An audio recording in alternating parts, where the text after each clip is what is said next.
தேவனே நான் ஓமதண்டையில் இன்னும் நெருங்கி சேர்வதே என் ஆவல் பூமியில். 2 தீமோத்தேயு 1:18 வாசிங்க பார்க்கலாம். அந்நாளிலே அவன் கர்த்தரிடத்தில் இரக்கத்தை கண்டடையும்படி கர்த்தர் அவனுக்கு அனுக்கிரகம் செய்வாராக.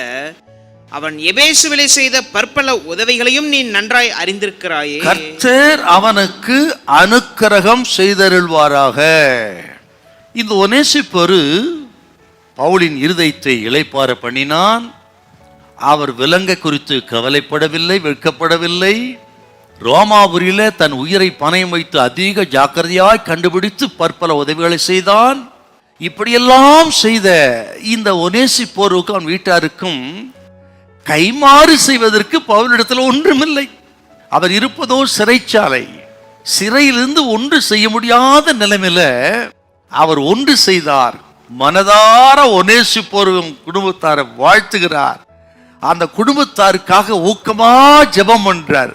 கர்த்தர் அந்த நாளிலே, நியாய தீர்ப்பு நாளிலே, ஆக பலன் அளிக்கிற நாளிலே ஒநேசிப்போருக்கும் அவன் குடும்பத்தாருக்கும் இரக்கம் செய்வாராக அப்படின்னு உள்ளத்தின் ஆழத்திலிருந்து மனதார வாழ்த்துறாருங்க.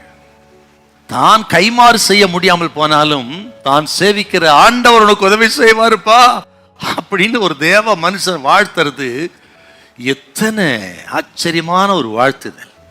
தேவ மனிதர்கள் நம்ம அப்படி வாழ்த்தணும். என்ன அருமையான ஒரு பிளெஸிங் பாருங்க ஒநேசிப்போருக்கு வீட்டாருக்கு. இந்த இவன் இளைப்பாற பண்ணினான், இத்தனை உதவியெல்லாம் செஞ்சிருக்கான். இது பவுலுக்கு அல்ல, கர்த்தருக்கே செய்தான் என்று அறிந்து பவுல் வாழ்த்துறார். உண்மைதான் கர்த்தருடைய பிள்ளைகளே, நாம் தேவ மனிதர்களுக்கு தேவனுக்கு செய்கிற ஊழியம், தேவதாசர்களுக்கு ஊழியர்களுக்கு செய்கிறதான உதவி ஒத்தாசை, திருச்சபைக்கு செய்வது, பிரயாசப்படும் அனைத்தும் கர்த்தருக்கு செய்கிற ஊழியம் கர்த்தருக்கே செய்கிறோம். கர்த்தனுக்கு சொல்லுகிறார், ஊழியத்துக்கு நீ உதவி செஞ்சிருக்கலாம், நீங்க அநேக ஊழியரை தாங்கியிருக்கலாம், இன்றைக்கும் நிறைய மிஷினரி ஊழியத்தை நீங்க தாங்கலாம். ஏழை எளிய மக்களை கிறிஸ்துவின் மேல் கொண்ட அன்பினாலே நீங்கள் தியாகம் பண்ணி உங்கள் பொருட்களை பணத்தை செலவழிக்கலாம். ஒன்றும் பலன் இல்லைன்னு நினைக்காதீங்க. எபிரேயர் 6:10 வாசித்து பாருங்க. அவைகளை மறந்து விடுவதற்கு நம்ம தேவன் அநீதி உள்ளவர் அல்ல, கணக்கில வைத்து திரும்ப கொடுக்கிறவர்.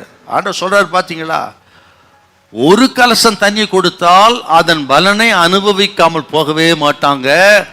கர்த்தருக்காக கொடுத்த பிரயாசப்பட்ட உங்களை கர்த்தர் கைவிட மாட்டார். உங்கள் குறைகள் எல்லாவற்றையும் நிறைவாக்கி நீங்கள் கர்த்தருக்காக செய்த காரியங்களை அவர் கணக்கில் வைத்து பல மடங்கு திரும்ப கொடுப்பார். கர்த்தர் கைவிட மாட்டார். ஹல்லேலூயா, ஹல்லேலூயா.